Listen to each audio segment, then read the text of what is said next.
रत्नपुर रे रत्न नाही सत किंतु छाड़ी जाइछंती अनेक असुमारी स्वप्न। आज भी झुरुची तांकू गाँ माटी आउ झुरुछंती बापा आउ माँ। घर तांकर खाँ खाँ मनरे नाही हस किंतु मन खोजुछि मनोज को। हाँ आज्ञा एमिति अनेक स्वप्न नहीं आतंकवादी देश सहित लड़ुथिले एवं देश को सुरक्षा मध्य देउथिले।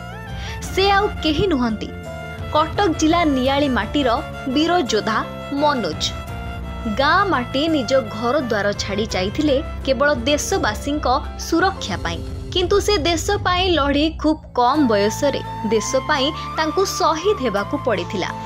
मनोज शहीद हेबार आज को 5 वर्ष बीती जाइछि। मो ना जितेंद्र कुमार प्यार मु शहीद मनोजर बापा।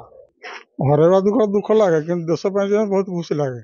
गोटे पुआ गला सीना सारा भारत पुआ आमर तेना आम समस्त पाखे समन्वय आम चलु बहुत दुख कर चलु कौन कर पुओ रोजगार चलु तो गला कम कर सम्मुखीन चलु मन पहले गर्व अनुभव कर देश जीवन नहीं आम द्वारा बहुत लोग रुंड हो समस्त पालन कर आम भारतवासी पालन आम पालन कर बहुत गर्व लगुच। आज घर आमर शहीद ये 14 तारीख आम प्रति वर्ष गीता पाठ करूँ बहुत दलीय नेता आ सब विभिन्न प्रकार अनुष्ठान सब आसती पुष्पमाल्य दिखती। हाँ मन भर बहुत खुशी लगे समय समय कांद लगे बसिक कौन कर जहाँ भाग्य जहाँ भोगिया पड़े।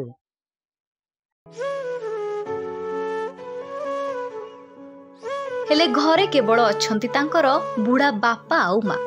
मनोज थिले एकमात्र रोजगारिया पुओ।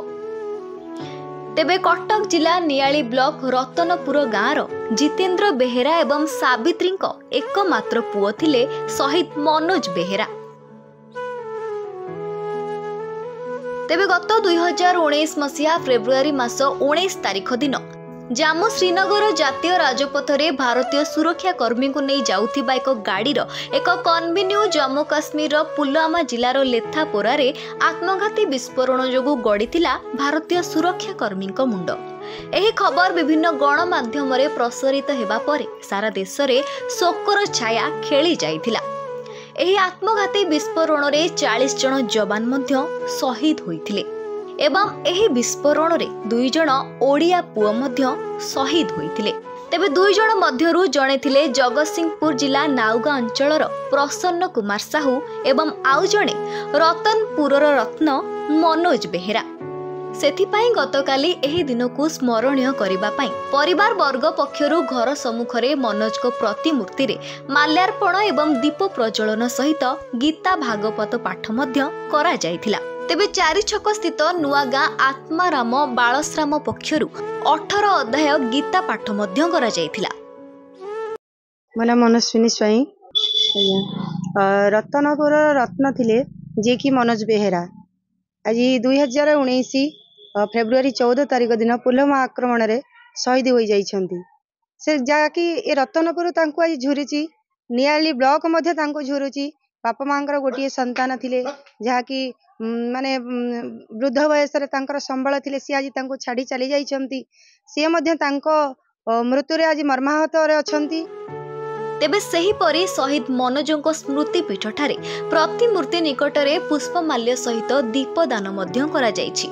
घर भितरे मनोज को उद्देश्य रे मनोज को बापा जितेंद्र एक लाइब्रेरी खोलिबा सहित शहीद मनोजों प्रत्येकटी फोटो को स्थान दैछंती। तेबे जितेंद्र कहवा अनुसार पुओ को हराई जेतिकी दुख लागुछि आहुरी खुशी लागुछि देशवासी से शहीद होइछि।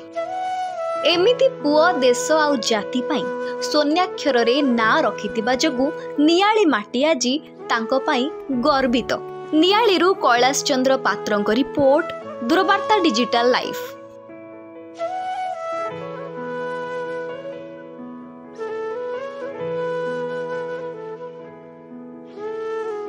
फोन ओ सांगसाथी आपणक पिलाटीर पाठपढ़ा और कैरियर को प्रभावित करुछि कि आपण सेतिपे विब्रत कि तेबे आज ही आसंतु आपण चाहुथिबा मन लागी संपूर्ण आवासिक स्कूल